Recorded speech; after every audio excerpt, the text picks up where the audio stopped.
Hey everyone, Jack here again from Forbidden Planet Camden, and it's a new week, which means a host of new comics are on the shelf. It's also June, which is terrifying and crazy, but to ease the pain of time slowly slipping away from us, there's plenty of books to get stuck into and new worlds to get lost in. So let's have a look and see what I'm picking up this week. So normally I would kick off with my ongoing books, but this is actually a massive week for Marvel Comics. Two new limited series from Marvel are launching both today, which is really exciting. One keeps us grounded in Marvel Knights' The World to Come, and the other reaches for the stars with Marvel's Imperial.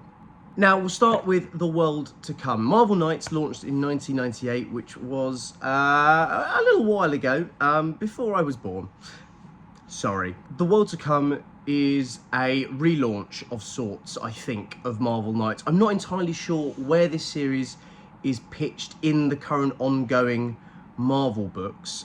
It's written by Christopher Priest, who's very famous for his Marvel Knights Black Panther run back in the day, who is the central character of this story, and Joe Quesada has returned to do the art, former editor-in-chief and famed Marvel artist. So two Marvel Knights comic book legends are convoluting. Is that the word I mean? They're coalescing. They've combined, they've become one to create The World to Come. Not just an ode to Priest's original run from what I was reading, but kind of a revamp and an exciting new lens with which to view it. A 6-issue series from just two of the most prolific Marvel creators is a definite pickup for me this week. And it coincides nicely, like I said, with the other event, which is Imperial. So Imperial is Marvel's big summer blockbuster event, same as Blood Hunt last year, which I can't believe was a year ago. Jonathan Hickman at the helm. But yes, Imperial is the new cosmic event. It, very much like The World to Come, places characters who are currently in very different spots, all as part of this massive, galactic, very Dune-esque, very Herbert-like warring council, which excites me very much. I'm a huge sci-fi fan, classic sci-fi. I like the inner workings of galactic empires and things that have scales so beyond our comprehension. And it's a really big book. There's only 4 of these for the limited series, and it's a big page count. It features the Black Panthers, the Hulks, the Shi'ar Empire. I think it's picking up some of Hickman's Shi'ar stuff from X Factor and New Mutants and Uncanny X-Men that Joey Duggan's was writing, which is really exciting because there's a lot of loose threads left from that X-Men run that I loved very much. And I would like to see if they wrap up here, and if they do, that's a bonus, and if they don't, Space Hulks.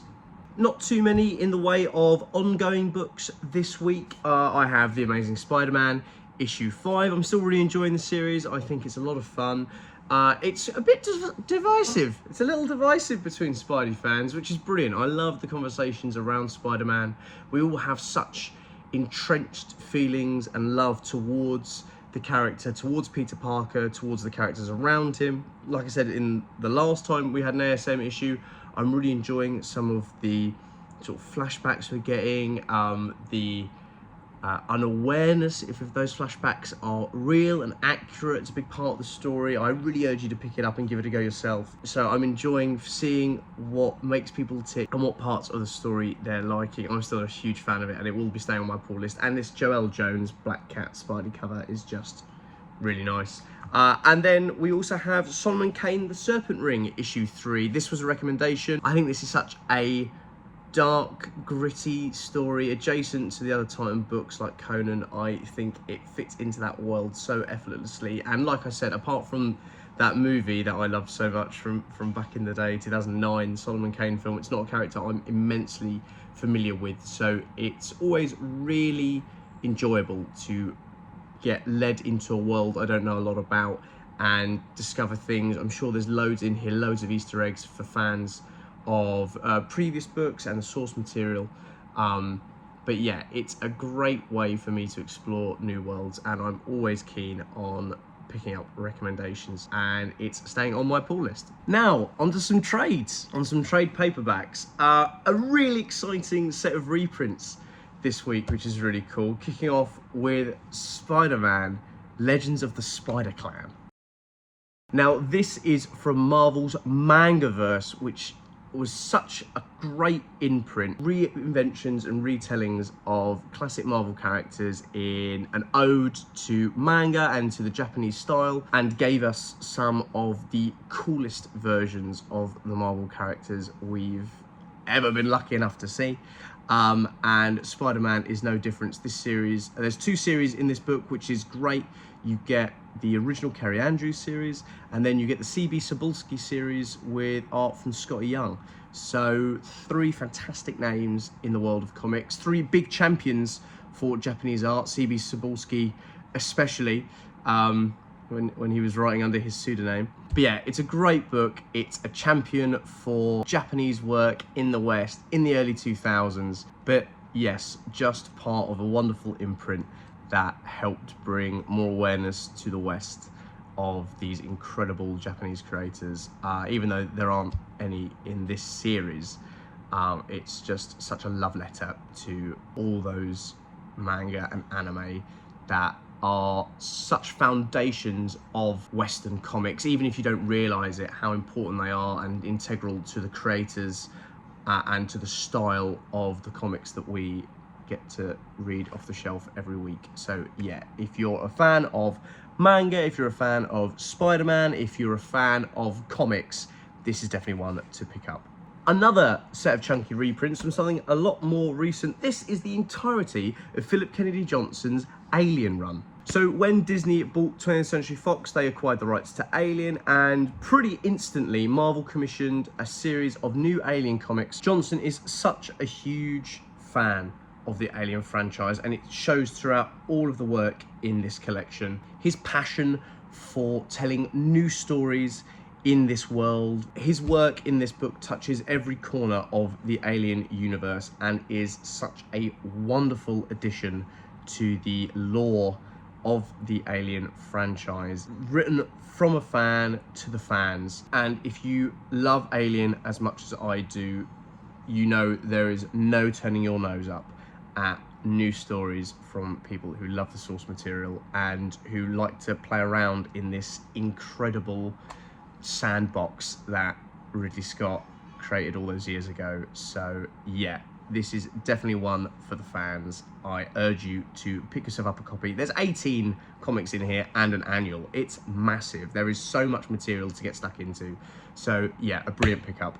And last but by no means least, another massive reprint this week, and I mean massive in every sense of the word. This brick that is Transformers Compendium 1. This thing is insane. It's mad. Printed on this beautiful newspaper print. This for 48 books, 46 books and a 4-issue miniseries. There's 50 comics in here, and it's light as a feather. The Image have done such an incredible job at collecting the original 1984 Transformers comic series into this Bible of Transformers. The colours in here are just awe-inspiring. Image have done such an incredible job at reproducing this series. It's a 40-year-old series, and it just looks stunning. It's an incredible way to get your Transformers fix at an incredible price, with an incredible collection. You know, Image are doing an incredible job at the moment. Just a truly wonderful job of collecting stories into compendium formats at really affordable prices. They're doing it for so many of their massive series. Obviously Transformers was originally a Marvel, but even for their own titles like Middle West, Kill or Be Killed, East of West, Seven to Eternity, Deadly Class, so many more, so many of these massive behemoth stories, and they're trying to get them into as many people's hands as possible, full and complete, at just brilliant value for money. So yeah, Image, incredible job. If you're listening, a wonderful job. If you're a Transformers fan, this is a no-brainer. This is such a must-have. And if you've never gotten the chance to read any of the older Transformers comics, you might be a fan of the new Daniel Warren Johnson series.